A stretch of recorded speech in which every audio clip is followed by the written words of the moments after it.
like to explore the history and the symbolism behind the custom of eating Hamentashen.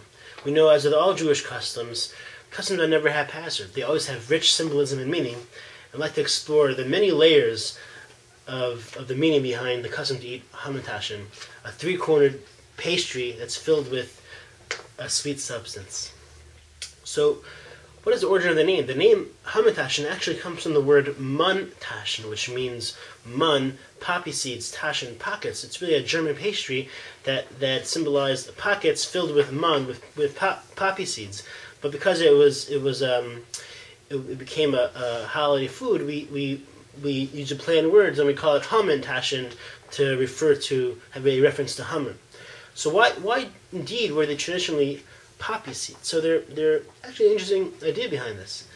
Ideas behind this. The Shulchan Aruch says that there's been an old custom to eat seeds on Purim, and the reason why we eat seeds is because it says in the book of Daniel that when Daniel was in the palace of Nebuchadnezzar, even though all his other contemporaries were fed healthy foods and they were fed wine and meats, and he abstained from eating those non-kosher foods, and he only ate seeds, but nonetheless he miraculously was able to maintain a robust and healthy appearance and still be healthy, despite the fact that he ate a very, very narrow diet of seeds.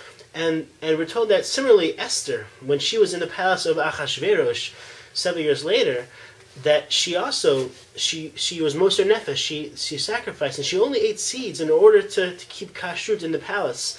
But nonetheless, despite this very limited diet, she still maintained a robust and beautiful appearance.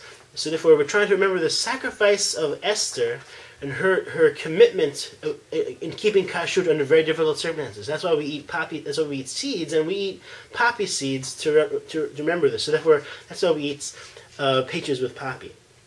Another idea is that poppy seeds, as we know, have thousands of seeds, and we're trying to remember the 10,000 coins that Haman gave in his diabolical desire to kill the Jews. He was so hateful of the Jews, he spent tremendous amounts of money trying to remember the heaps and heaps of coins, and that's why we have thousands of seeds to remember that.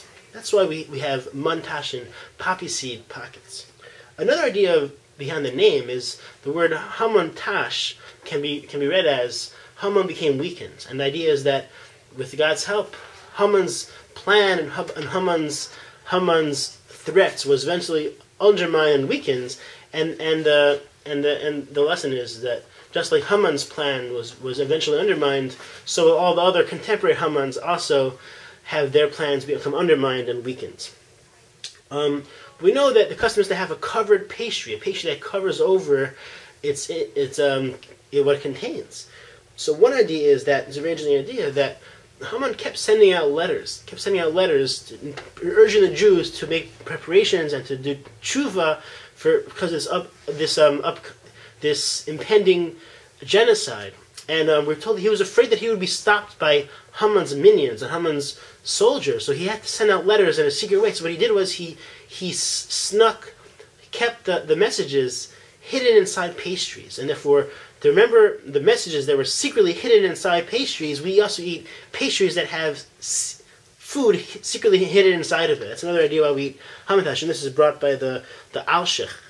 Another idea is that, just as we know that the miracles of Purim weren't manifest, they weren't clear miracles like we find on Pesach, open miracles. Here the miracles are all subtle. They were miracles because they were coincidences, the miracles of good timing.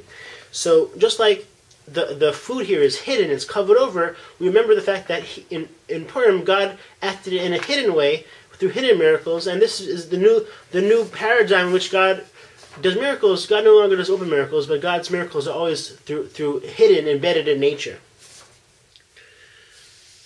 We know that the pastry is supposed to be a three-cornered pastry. So why a three-cornered? So there's several ideas behind this.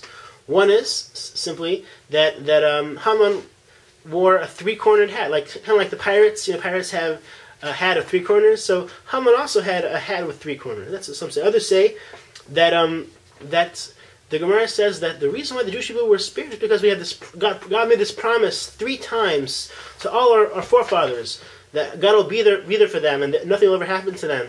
And therefore, to remember this threefold promise to Avram, Yitzchak, and Yaakov, we have a three-cornered pastry to remember the promise that the Jewish people will never be destroyed. We will face difficulties, we'll face challenges, but we will never become defeated, never become annihilated. It's an important lesson for us when we face also grave threats. Another idea is that there's actually a three-way machloket, three-way argument in the Gemara over where we should begin the reading of the Megillah. We try to keep all three opinions in order to show this compromise and this ability to try to keep all opinions. All three opinions. We eat a three-cornered pastry.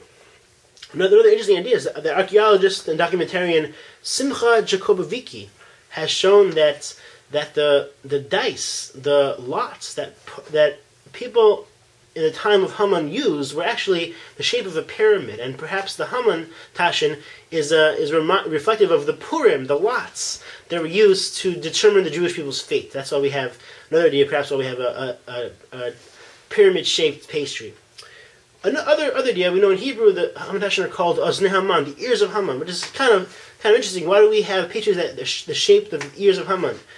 So some explain that the idea is by us consuming something that's consuming something that looks like Haman's ears, we're trying to show that the word ochel in Hebrew doesn't just mean to eat; it means to destroy, to defeat. And the idea of consuming, destroying Haman's ears is the idea we're trying to show that we're trying to eliminate Amalek, destroy Amalek, and there's a mitzvah to destroy Amalek. We no longer have an Amalek in the world, but there's an Amalek ideology, and the idea is to look inside ourselves. What Amalek ideology do we have inside ourselves that we can destroy, we can uproot? And that's the idea of eating the Hamentashen, is to try to say we want to uproot the Amalek values that we may have inside of ourselves. And finally, there's actually a barbaric custom in the Middle Ages that those who are hung had their ears cut off, and therefore by us having the ears of Haman, we're trying to show that Haman ultimately was hung on the very same gallows that he plans for his enemy Mordechai. These are some ideas. 12 ideas behind the history and the meaning of Hamentashen. I hope this is meaningful to you. I would like to wish all of you a very wonderful and meaningful Purim, and we only celebrate joyous times together. Have a wonderful Purim.